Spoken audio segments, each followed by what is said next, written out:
जो चैप्टर है 12th class के लिए 5th चैप्टर समकालीन विश्व में दक्षिण एशिया। बेसिकली साउथ एशिया के बारे में हम पढ़ेंगे कि दक्षिण एशिया क्या है, वहाँ की राजनीति कैसी चल रही है, उनके जो बॉर्डर सिस्टम है वो कैसे, आपसी रिश्ते कैसे हैं। तो 20वीं सदी के आखिरी सालों की जब हम बात करते हैं तो दक्षिण एशिया इम्पॉर्टेंट तभी हुआ जब 20वीं सदी मतलब कि जो 20th सेंचुरी था 1990 के बाद वाला जो टाइम पीरियड था, आखिरी साल थे, तब जाके जो है भारत और पाकिस्तान ने खुद को परमाणु संपन्न राष्ट्रों में वो जो है शामिल कर लिया। तब वो वहाँ पे उनके पास क्या आ गई, जो परमाणु हथियार आ गए, जिसकी वजह से जो अंतर्राष्ट्रीय जो विश्व था उसके लिए जो एशिया, साउथ एशिया था वो इम्पॉर्टेंट हो गया। क्योंकि भारत और पाकिस्तान दोनों कहाँ आते हैं, वो दक्षिण एशिया में आते हैं। और जब ये परमाणु शक्ति संपन्न हो गए, यहाँ पे परमाणु बम जो है इन्होंने बनाने शुरू कर दिए, तब ये जो है इम्पॉर्टेंट हो गए। ठीक है। और अगर मैं दक्षिण एशिया की बात करूँ तो यहाँ के ज़्यादातर जो विवाद है देशों के बीच, आप देखोगे तो आप सीमा और नदी जल, सीमा के उसमें जो है ये विवाद करते नजर आएंगे। और नदी जल का जो बंटवारा है कि कितने % नदी का जो जल है वो कौन सा देश यूज़ करेगा, उस पर ये लड़ते रहते हैं। इसके साथ विद्रोह, जातीय संघर्ष, जाति के आधार पर संघर्ष, संसाधनों का बंटवारा, इसको लेकर आपस में लड़ते रहना, आंदोलन करना, ये नॉर्मल सी बात है। अगर आप दक्षिण एशिया को देखोगे तो दक्षिण एशिया की हम बात करते हैं तो यहाँ पे जो है आप इतने यूनिक हैं यहाँ के लोग कि आप दोनों चीज़ें, दो अलग अलग जो भावनाएं हैं वो एक साथ देखेंगे। सद्भाव, मित्रता और शत्रुता दोनों एक साथ देखोगे। आशा और निराशा दोनों एक साथ एक दूसरे को डाउट करते रहते हैं। शंका और विश्वास साथ साथ चलते हैं इन देशों के रिश्तों में। ठीक है। जैसे भारत और पाकिस्तान है, एक दूसरे पे विश्वास भी रखते हैं और जो है अविश्वास भी रखते हैं। दोनों के कंटिन्यू चलती है चीज़ें। ऐसा नहीं है कि बिल्कुल जो बातचीत है एक दूसरे से दुश्मनी एकदम कट्टर हो जाती है, वो चीज़ सिस्टम नहीं रहती है। बातचीत का दौर चलता रहता है। जो रेल है या बस सेवाएं हैं वो चलती रहती हैं। इसके साथ अगर मैं बात करूं कि दक्षिण एशिया का जब वर्ड हम यूज़ करते हैं तो इसका मतलब क्या होता है हमारा, बांग्लादेश, भूटान, भारत, मालदीव, नेपाल, पाकिस्तान, श्रीलंका, इन देशों को जब सामूहिक रूप से हमें बुलाना होता है तो दक्षिण एशिया जो वर्ड है वो यूज़ किया जाता है। अगर मैं बात करूं दक्षिण एशिया की तो उत्तर में विशाल हिमालय पर्वत की श्रृंखलाएं आपको देखने को मिलेगी। दक्षिण में, साउथ में हिंद महासागर देखने को मिलेगा। पश्चिम में अरब सागर और पूरब में बंगाल की खाड़ी। अगर मैं प्राकृतिक दृश्य से देखूं तो ये बहुत ही सुंदर आपको नज़र आएगा। और अगर मैं बात करूं अफगानिस्तान और म्यांमार की तो अब जो है नॉर्मली अफगानिस्तान और म्यांमार को भी दक्षिण एशिया जो वर्ड है उसमें यूज़ कर लिया जाता है उनके लिए भी।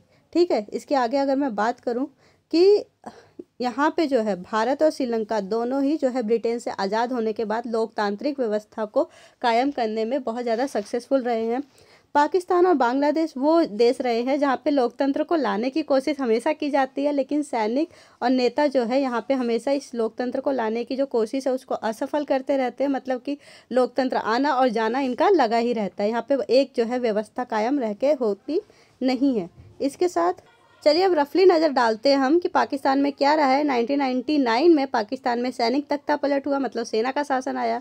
2008 में फिर लोकतंत्र आया। 2000 अब देखिए सेना का शासन, फिर लोकतंत्र, और आगे आप जो पाकिस्तान को डिटेल में पढ़ेंगे तो वहाँ पे दोबारा जो है वहाँ सेना का शासन आया। तो ये कंटिन्यू चीज़ें होती रहती हैं वहाँ। 2006 की बात करूँ तो नेपाल जो है 2006 में संवैधानिक राजतंत्र था। राजा होता था, राजा के पास शक्तियाँ थी, लेकिन उनका संविधान था, इसीलिए संवैधानिक राजतंत्र था वहाँ पे। ठीक है। सारी जो शक्तियाँ थी वो कार्यपालिका के पास थी। 2008 में राजतंत्र को ख़त्म कर दिया गया। ठीक है। नेपाल एक लोकतांत्रिक गणराज्य बन गया पूरी तरीके से। इसके साथ हम भूटान की बात करें तो 2008 तक वहाँ संवैधानिक राजतंत्र बन चुका था। राजा के नेतृत्व में यहाँ बहुदलीय लोकतांत्रिक जो सरकार है वो चलती है, मतलब मल्टी पार्टी सिस्टम चलता है, यहाँ पे डेमोक्रेसी है। लेकिन राजा का जो पद है वो आज भी वहाँ पे बना हुआ है। राजा आज भी इम्पोर्टेंट है। ठीक है। अगर मैं मालदीव की बात करती हूँ तो 1968 तक ये सल्तनत हुआ करता था, एक जो है हिस्सा हुआ करता था, राज्य हुआ करता था। 1968 के बाद एक गणतंत्र बन गया। इसका अपना जो है खुद का जो है देश शासन व्यवस्था हो गई। अध्यक्षात्मक प्रणाली है जहाँ पे अध्यक्ष जो प्रेसिडेंट होता है, जो एक व्यक्ति होता है, उसके हाथों में सारी पावर सिमट के रह जाती है। 2005 में के जून में मालदीव की संसद ने बहुदलीय प्रणाली को अपना लिया। मतलब कि यहाँ पे भी क्या हो गया, मल्टी पार्टी सिस्टम, एक दल नहीं बल्कि कई दल मिलके जो है चुनाव में भाग लेंगे। यहाँ पे जो है मालदीवियन डेमोक्रेटिक पार्टी का जो है यहाँ पे सबसे ज़्यादा, मालदीवियन डेमोक्रेटिक पार्टी MDP, इनका जो है सबसे ज़्यादा कंट्रोल रहता है, दबदबा रहता है। MDP 2018 में हुए चुनाव में जीत हासिल की है। अगर मैं दक्षिण एशिया का रिकॉर्ड की बात करूं तो यहाँ पे लोकतंत्र को बहुत ज़्यादा जन समर्थन मिलता है, जनता बहुत ज़्यादा लोकतंत्र को पसंद करती है। लोकतंत्र को कहते हैं ना, ज़बरदस्ती खींच खींच के अपने देश में लेकर आती है। और यहाँ पे ज़्यादातर देशों में प्रतिनिधि मूलक लोकतंत्र है। प्रतिनिधि मूलक मतलब जनता जो है मिलकर अपना एक प्रतिनिधि चुनती है जो देश पे क्या करता है, शासन करता है। क्लियर। अगर मैं भारत की बात करूँ तो भारत में लोकसभा के लिए कितने प्रतिनिधि चुने जाते हैं, 543 जो है जनता चुनती है, और 2 जो है कौन चुनता है, राष्ट्रपति चुनता है। क्लियर। इसके आगे जो है हम आगे चलते हैं। पाकिस्तानी में सेना और लोकतंत्र का क्या जो है एक तरीके से दुश्मनी रही है, क्या आना जाना रहता है, ये नॉर्मल सा है। चलिए पढ़ते हैं। पाकिस्तान में सेना और लोकतंत्र के बीच में क्या रहता है, एक कहते हैं ना, जो लोकतंत्र है वो आता है, फिर सेना उसको भगा देती है, फिर जनता लोकतंत्र को खींच के लाती है, फिर सेना जो है किसी तरह से उसे भगा देती है। तो ये चलता रहता है वहाँ। पाकिस्तान में सबसे पहले संविधान बनने के बाद देश की शासन जनरल अयूब खान के हाथों में गई। जल्द ही इन्होंने अपना निर्वाचन अपने आप को चुना हुआ घोषित करा लिया और जनता का गुस्सा भड़क गया। जनरल अयूब खान मतलब फिर से जो है सैनिक तानाशाह आ गया। ठीक है। और इन्होंने अपना निर्वाचन कराया, मतलब खुद को चुना हुआ कराया ज़बरदस्ती। जनता जो है उन्हें पसंद नहीं कर रही थी, इसीलिए तो जनता का गुस्सा भड़क गया और उन्हें अपना पद क्या हुआ, छोड़ना पड़ा। इसके बाद सैनिक शासन का रास्ता साफ हो गया। जनरल याहिया खान ने शासन की बागडोर संभाली। क्लियर। जनरल याहिया खान ने जब शासन की बागडोर संभाली है, अब देखिए जनरल अयूब खान को जो है निर्वाचन उन्होंने जो है खुद को घोषित करवाया था। जनता जो है उन्हें पसंद नहीं कर रही थी, जिसकी वजह से जनता ने उनके खिलाफ विरोध किया। अब जब ये हट गए, जनरल अयूब खान हट गए निर्वाचन कराने के बाद भी, तो जो सेना थी उसकी शक्तियाँ बढ़ गई, सेना के हाथों में सब कुछ आ गया। तो जनरल याहिया खान ने जो है वो अपने आप को जो है वहाँ का शासक जो है घोषित कर दिया, सैनिक जो है कंट्रोल कर लिया। ठीक है, जिसे सैनिक तख्तापलट भी कहा जाता है। 1971 में भारत के साथ पाकिस्तान का युद्ध हुआ। पूर्वी पाकिस्तान टूट के क्या हुआ, एक स्वतंत्र देश बन गया। पूर्वी पाकिस्तान जिसे आज की डेट में हम क्या कहते हैं, बांग्लादेश कहते हैं। पाकिस्तान में जो है किसकी सरकार बनी, अब वहाँ पे जो है चुनाव हुए, एक निर्वाचित सरकार मतलब जनता द्वारा चुनी गई सरकार बनी, जिसके लीडर कौन थे, जुल्फिकार अली भुट्टो थे। ये वहाँ पे तीसरे आए जो लीड करने वाले थे, जुल्फिकार अली भुट्टो। पाकिस्तान में एक निर्वाचित सरकार उन्होंने बनाई। ठीक है। और इनकी सरकार 77 तक रही। 71 में ये चुने गए और 77 तक रही। 1977 में जनरल जियाउल हक ने फिर से इनकी सरकार गिरा दी। देखिए फिर से सैनिक तानाशाह आने के जो संकेत मिल रहे हैं, है ना, कि फिर से जो है एक जो है जनरल जियाउल हक ने जो है इनकी सरकार गिरा दी। 1982 के बाद जनरल जियाउल हक ने को लोकतंत्र समर्थक आंदोलन का सामना करना पड़ा। मतलब 77 से 82 तक जनरल जियाउल हक का जो है वहाँ पे कंट्रोल रहा। उसके बाद फिर से एक आंदोलन हुआ जो किसको लेकर आना चाहता है, लोकतंत्र को लेकर आना चाहता है। और 88 में फिर से जो है लोकतांत्रिक सरकार बनी, जिसको जो है लीड करने वाला कौन थी, बेनज़ीर भुट्टो थी। क्लियर। इसके साथ आगे चलते हैं कि इसके बाद क्या हुआ। 99 में एक बार फिर सेना ने दखल दी और जनरल परवेज़ मुशर्रफ जो है प्रधानमंत्री नवाज शरीफ को हटाकर खुद जो है उनके पद पे आसीन हो गए। देखिए फिर से सैनिक तानाशाह, कितनी बार ये चीज़ हो गई है ना। 2001 में परवेज़ मुशर्रफ ने अपने आप को निर्वाचित राष्ट्रपति के रूप में जो है घोषित कर दिया। अब घोषित तो किया, पर क्या सच में निर्वाचित थे, ये तो सैनिक तानाशाही चल रही है। 2008 में पाकिस्तान में लोकतांत्रिक तरीके से चुने गए नेता शासन कर रहे हैं। 2008 से अब तक जो है ये कहा जा सकता है कि जो है लोकतंत्र वहाँ पे है। मतलब 2008 को जो है परवेज़ मुशर्रफ की जो सरकार ख़त्म हो गई। ठीक है। तो देखिए कंटिन्यू कितनी बार ये चीज़ें रिपीट हुई हैं। सबसे पहले तो जनरल अयूब खान, सबसे पहले जो संविधान बन रहा, जब जनरल अयूब खान ने अपने हाथों में पावर ले ली। जब सेना जो है जनता भड़की तो फिर से जो है याहिया खान ने ले ली। फिर 71 में जो है युद्ध हुआ, जिसका नतीजा क्या हुआ, बांग्लादेश अलग हो गया। और 71 में चुनाव हुए और चुनाव में जुल्फिकार अली भुट्टो जो है वो चुने गए। ठीक है। इसके बाद 77 तक उन्होंने शासन की बागडोर संभाली। फिर से जो है एक जनरल आया जिसका नाम था जनरल जियाउल हक, उसने सरकार को गिरा दिया और अपना कंट्रोल किया 82 तक। 82 में फिर से लोकतंत्र को लिए लोगों ने लड़ाई की और 82 में जो है किसको बनाया, बेनज़ीर भुट्टो को बनाया। ठीक है। इसके बाद फिर से जो है 99 में जो है 88 के बाद 99 में फिर से जो है सेना ने दखल दिया, जनरल परवेज़ मुशर्रफ आ गए। ठीक है। 2001 में उन्होंने राष्ट्रपति घोषित कराया और 2008 से मतलब 2008 तक जनरल परवेज़ मुशर्रफ रहे। उसके बाद 2008 से अब तक लोकतंत्र है। तो कितना खींचतान होती रह रही है यहाँ पे लोकतंत्र और सेना के बीच में। अब देखिए, अब पाकिस्तान से आपको ये भी पता चलता है कि जब जनता जिद पे आ जाए कि लोकतंत्र आना है तो कंटिन्यू बार बार हार नहीं मानती है वहाँ की जनता।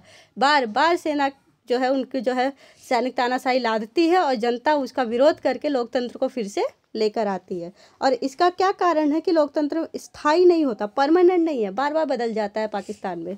तो सबसे पहला कारण है कि सेना और धर्मगुरु और भूस्वामी, जो बड़े बड़े स्वामी, जो ज़मीन के मालिक हैं, वो जो है सामाजिक दबदबा अपना कायम रखना चाहते हैं, समाज का अपना कंट्रोल रखना चाहते हैं। इसकी वजह से जो है उन्होंने क्या किया है, जनता द्वारा चुनी गई सरकार को गिरा देते हैं। दूसरा कारण, भारत के साथ जो तनातनी बनती रहती है, हमेशा सेना समर्थक जो समूह होते हैं वो ज़्यादा मजबूत हो जाते हैं इसकी वजह से, क्योंकि वो भारत के नाम पे जो है अपनी जनता को जो है एक तरीके से भड़काते हैं और वो ये कहते हैं कि पाकिस्तान की जो राजनीति है उसमें खोट है और वो भारत के साथ जो है गठजोड़ कर लेगी। ठीक है।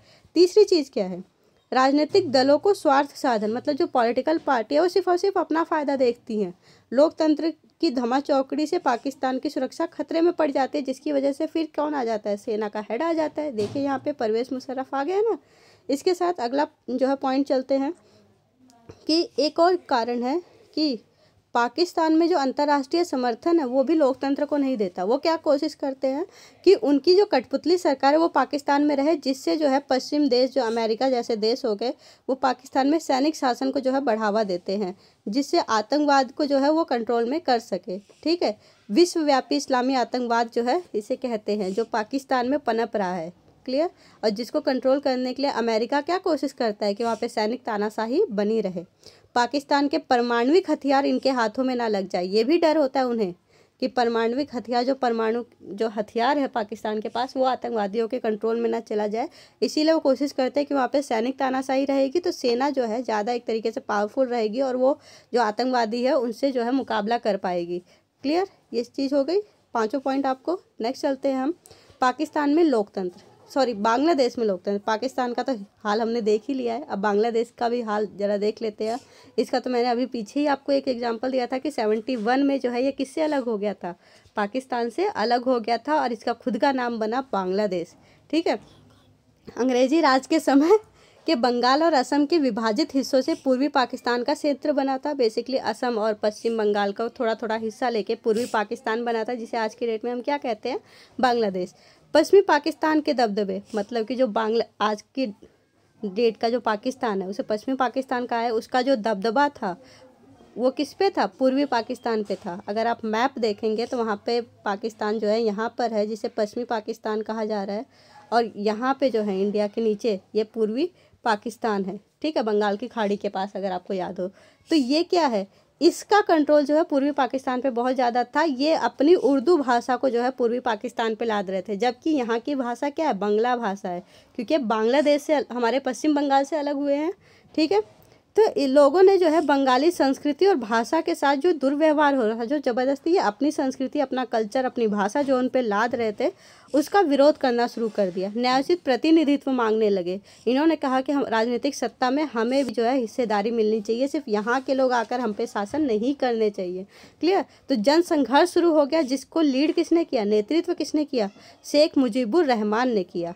क्लियर। इससे देखते हैं कि स्वायत्तता की मांग उन्होंने की। उन्होंने कहा कि ये पूर्वी क्षेत्र है, ये स्वायत्त होना चाहिए, ये आज़ाद होना चाहिए। किससे, जो है पश्चिमी पाकिस्तान से आज़ाद होना चाहिए। तो इन्होंने जो है अपनी एक पार्टी बनाई जिसका नाम क्या रखा, अवामी लीग रखा। और 1970 में जो चुनाव हुए, पूर्वी पाकिस्तान की सारी सीटों पर किसको विजय मिली, शेख मुजीबुर रहमान के नेतृत्व वाली पार्टी अवामी लीग को जो है विजय मिली, वो जीते। अवामी लीग को संपूर्ण पाकिस्तान के लिए प्रस्तावित संविधान सभा में बहुमत हासिल हो गया, लेकिन सरकार पर पश्चिमी पाकिस्तान के नेता, जिससे आज भी पाकिस्तान कहते हैं, उन्हीं का कंट्रोल रहा। ठीक है। उन्होंने कहा कि हम जो है इन्हें, अवामी लीग के जो लीडर्स हैं उनको जो है उनके जो पद हैं वो नहीं देंगे, जिसकी वजह से शेख मुजीबुर रहमान को गिरफ्तार कर लिया गया। जनरल याहिया खान के सैनिक शासन पाकिस्तानी सेना ने बंगाली जनता को आंदोलन को कुचलने की कोशिश की। सीधी सी बात है, सशस्त्र जो है सेना का इस्तेमाल करके वहाँ की जो आम जनता है उनको कुचला जा रहा है, उनके विद्रोह को कुचला जा रहा है। हजारों लोग जो है पाकिस्तानी सेना के हाथों मारे जा रहे थे। और जो पूर्वी पाकिस्तान है, जो आज की डेट का बांग्लादेश है, वहाँ से बहुत सारे लोग जो हैं वो शरणार्थी वहाँ से भागकर कहाँ गए, हमारे पश्चिम बंगाल या असम वगैरह साइड, जो उसके आसपास जो पास में पड़ता था, भारत में शरण लेने लगे। अब इतने सारे लोग भारत में आने लगेंगे तो सीधी सी बात है, भारत की अर्थव्यवस्था पे दबाव पड़ेगा, जिसकी वजह से आज़ादी के भारत ने क्या किया, उनकी आज़ादी के मांग का समर्थन किया और उन्हें वित्तीय मतलब पैसों से भी सहायता की और सैन्य सहायता भी की, मतलब अपनी सेना भी, जो यहाँ पे याहिया खान के जो सेना थे वहाँ की जनता पे जो अत्याचार कर रहे थे उनको बचाने के लिए अपनी सैन्य सहायता भेजी भारत ने। उस समय जो है बेसिकली इंदिरा गांधी भारत की प्रधानमंत्री थी, जो आपने दूसरी बुक में पढ़ा भी होगा। ठीक है, 1971 में भारत और पाकिस्तान के बीच बहुत बड़ा युद्ध हुआ, युद्ध छिड़ गया। पूर्वी पाकिस्तान में पाकिस्तानी सेना के आत्मसमर्पण और एक स्वतंत्र राष्ट्र से बांग्लादेश का निर्माण हुआ। मतलब जो बांग्लादेश है वहाँ पे पूर्वी पाकिस्तान में जो पाकिस्तानी सेना थी उसने आत्मसमर्पण कर दिया, सरेंडर कर दिया, और उसके सरेंडर करने से, आत्मसमर्पण करने से, हार मानने से एक नया राष्ट्र हमारे सामने आता है जिसको हम क्या कहते हैं, बांग्लादेश कहते हैं। बांग्लादेश ने अपना संविधान बनाकर उसमें एक धर्मनिरपेक्ष, उसमें उन्होंने क्या कहा कि हम एक धर्मनिरपेक्ष, लोकतांत्रिक और समाजवादी देश बनाएंगे। ठीक है, धर्मनिरपेक्ष मतलब किसी भी एक धर्म को वरीयता नहीं दी जाएगी, लोकतंत्र को वहाँ पे जो है इंपॉर्टेंस दी जाएगी, और समाजवादी देश होगा, मतलब कि जो संपत्ति है वो समाज के हाथों में होगी, समाज के लिए कार्य किया जाएगा। ठीक है, समाजवादी विचारधारा आप लोग काफ़ी अच्छे से पढ़कर आए हैं, सोशलिज्म जिसे कहते हैं। 1975 में शेख मुजीबुर रहमान ने संविधान में संशोधन कराया और संसदीय प्रणाली की जगह अध्यक्षात्मक शासन प्रणाली को मान्यता दे दी। अब यहाँ पे अध्यक्षात्मक प्रणाली का मतलब क्या है कि सारी पावर किसके हाथों में चली गई, शेख मुजीबुर रहमान के, एक ही अध्यक्ष होगा, एक ही लीडर होगा, और संसद की जो इम्पोर्टेंस थी वो ख़त्म कर दी गई। ठीक है, मतलब कि यहाँ पे लोकतंत्र बनाने का तो बात की गई है, लेकिन उसको कितना फॉलो किया जा रहा है इसका आप एग्जाम्पल ही देख सकते हैं कि उसने संविधान में संशोधन करके संसद की शक्तियों को कम किया और अपनी शक्तियों को अध्यक्षात्मक प्रणाली में परिवर्तित करके खुद अध्यक्ष है और उसकी शक्तियाँ बढ़ गई। अपनी पार्टी अवामी लीग को क्या किया उन्होंने, छोड़कर जितनी भी पार्टियां थी सबको समाप्त कर दिया। अब यहाँ पे फिर से लोकतंत्र में क्या आ गई, रुकावट आ गई, जो बांग्लादेश में आई है कि पार्टियों को समाप्त कर दिया। 1975 में अगस्त में सेना ने उसके खिलाफ क्या कर दी, बगावत कर दी, सेना उनके साथ नहीं थी, शेख मुजीबुर ने सेना के हाथों मारे गए। अब सीधी सी बात है, जो चीज़ें उन्होंने बदलाव किए वो जनता को या सेना को पसंद नहीं आए, जिसका रिजल्ट क्या हुआ कि सेना ने उनके खिलाफ विद्रोह किया और वो मारे गए। सैनिक शासन, जियाउर रहमान ने अपनी बांग्लादेश नेशनल पार्टी बनाई। सैनिक शासक जो थे, जो सेना ने विद्रोह किया था उनको भी तो लीड करने वाला कोई था, तो जियाउर रहमान थे, उन्होंने अपनी खुद की पार्टी बनाई, नेशनल पार्टी बनाई। 1979 में वो चुनाव जीत गए। जियाउर रहमान की हत्या हुई और लेफ्टिनेंट जनरल कौन बने, लेफ्टिनेंट जनरल HM इरशाद ने बांग्लादेश में एक और सैनिक शासन की बागडोर संभाली। देखिए यहाँ पे 3 बदल चुके हैं। ठीक है, पहले अवामी लीग, अब जो है नेशनल पार्टी जिसके लीडर कौन है, जियाउर रहमान है, और तीसरी जो है कौन, लेफ्टिनेंट जनरल HM इरशाद, उन्होंने जो है सैनिक शासन की डोर संभाली, बागडोर संभाली। जनता जल्द ही लोकतंत्र के समर्थन में खड़ी हो गई। जब सैनिक शासन आ गया है, जब जनता के सामने ये बात आ गई है, तो क्या लोकतंत्र को वो फिर से बहाल करना चाहते थे। और आंदोलन में छात्र सबसे आगे थे, कॉलेज के जो बच्चे होते हैं बेसिकली कहा जा सकता है, छात्र आगे चल रहे थे। बाध्य होकर जनरल इरशाद ने एक हद तक राजनीतिक गतिविधियों की छूट दी, लेकिन जनरल इरशाद 5 सालों के लिए राष्ट्रपति निर्वाचित हुए, मतलब चुने गए। जनता के व्यापक विरोध के आगे उन्हें फिर झुकना पड़ा। लेफ्टिनेंट जनरल इरशाद को राष्ट्रपति का पद 1990 में छोड़ना पड़ा और 1991 में फिर से चुनाव हुए, और तब से वहाँ पे प्रतिनिधि मूलक लोकतंत्र अभी तक कायम है। क्लियर, मतलब देखिए बांग्लादेश में भी कंटिन्यू जो लोकतंत्र की वो कहते हैं ना लुका छिपी, वो कंटिन्यू चल रही है। सैनिक तानाशाही आ रही है, अवामी लीग जो है तानाशाह हो गई है, इसके बाद जो है लोकतंत्र फिर से आया जनता के विरोध के पर। इसके आगे चलते हैं नेपाल। नेपाल में क्या चीज़ें है, लोकतंत्र का क्या हाल है, इसके बारे में पढ़ते हैं। नेपाल की बात करूँ तो अतीत से ही जो है वो क्या हिंदू राज्य रहा है। इसमें जो है संवैधानिक राजतंत्र के दौर में नेपाल ये जो है कई सालों तक संवैधानिक राजतंत्र रहा है, जहाँ पे नेपाल की राजनीतिक पार्टियां, आम जनता ज़्यादा खुले और उत्तरदायी शासन के लिए आवाज़ उठाती रही है। संवैधानिक राजतंत्र मतलब संविधान है, राजा भी है, राजा जो है सबसे ऊपर है, पर क्लियर, सबसे ऊपर राजा है, राजतंत्र जो है उसकी जो है वैल्यू है, लेकिन संविधान के अनुसार भी काम हो रहा है। वहाँ पे जनता द्वारा चुनी गई संसद भी है, वो भी अपने नियम कायदे कानून बना रहे हैं, और वो सालों तक इस चीज़ के लिए डिमांड करती रही है कि जो शक्तियाँ राजा के पास है उसको ख़त्म करके जो है जनता के हाथों में ज़्यादा शक्तियाँ दे दी जाए। राजा ने सेना की सहायता से शासन पे पूरा नियंत्रण कर लिया, लेकिन आगे चल के वो इस आवाज़ को दबाते हुए उसने अपना कंट्रोल किस पे कर लिया, सेना पे कर लिया। नेपाल ने लोकतंत्र की राह अवरोध जो नेपाल में जब शासन पे नियंत्रण किसका हो गया, राजा का हो गया, तो लोकतंत्र की जो राह है वो क्या हो गई, अवरुद्ध हो गई, रुकावट आ गई। ठीक है, एक मजबूत लोकतंत्र समर्थक आंदोलन जो है सिर्फ सामने आया और 1990 में नए लोकतांत्रिक संविधान की मांग मान ली राजा ने। ठीक है, जब इतना बड़ा आंदोलन हुआ तो राजा को क्या उनकी बात माननी पड़ी 1990 में। इसके आगे चलते हैं कि इसमें जो है कौन कौन लोग जो है एक तरीके से लीड कर रहे थे। माओवादी थे, राजा और सत्ताधारी अभिजन के खिलाफ सशस्त्र विद्रोह करना चाहते थे। माओवादियों ने क्या किया, माओवादी बेसिकली माओ नाम का एक व्यक्ति है, उसके विचारों को मानने वाले लोगों को माओवादी कहा जाता है। ठीक है, इनका भी विचार यही है कि जो समाज है वो दो वर्गों में बटा हुआ है, एक शोषित है जो गरीब जनता है और एक शोषक है जो अमीर जनता है। ठीक है, और जो है इन्हें जो है विद्रोह करना चाहिए अपने अधिकारों के लिए। क्लियर, इसके लिए जो है ये जो है सशस्त्र विद्रोह मतलब कि जो एक हथियार बंद विद्रोह की फेवर में रहते हैं। राजा की सेना और माओवादी गोरिल्लों के बीच हिंसक लड़ाई हुई थी। राजा की सेना, लोकतंत्र समर्थक और माओवादियों के बीच त्रिकोणीय संघर्ष चल रहा था, मतलब 3 हिस्से चल रहे थे। एक तो तरफ क्या था, राजा और उसकी सेना थी, दूसरी तरफ माओवादी थे और तीसरी तरफ कौन था, तीसरी तरफ वो लोग थे जो लोकतंत्र को लाना चाहते थे। ठीक है, तो त्रिकोणीय संघर्ष जो है नेपाल में काफ़ी सालों तक चला। 2002 में राजा ने संसद को भंग कर दिया और सरकार को गिरा दिया। क्लियर, इसकी वजह से। और 2006 में देश में एक बहुत बड़े पैमाने पे जब संसद भंग हो गई, सरकार गिर गई, तो बहुत बड़े पैमाने पे अप्रैल 2006 में जो है लोकतंत्र को समर्थन देने के लिए प्रदर्शन शुरू हो गए। राजा ज्ञानेंद्र ने बाध्य होकर संसद को बहाल किया, उसको फिर से जो है एक तरीके से पावर दी। इसे अप्रैल 2002 में भंग कर दिया गया था, सीधी सी बात है। अब इसमें जो है फिर से आंदोलन किया जा रहा था ताकि ज़्यादा एक तरीके से पावर दी जाए लोग संसद को, और इसका नेतृत्व 7 दल कर रहे थे, 7 पार्टी अलायंस जिसे कहा जाता है, जिसमें माओवादी और सामाजिक कार्यकर्ता भी थे। क्लियर, अब इसके बाद जो है इन सबका जो है आंदोलन होने के बाद जो है माओवादी समूहों ने शस्त्र संग्रह की राह छोड़ दी थी, उन्होंने उनकी बातें मान ली और इसके बाद रिजल्ट ये हुआ कि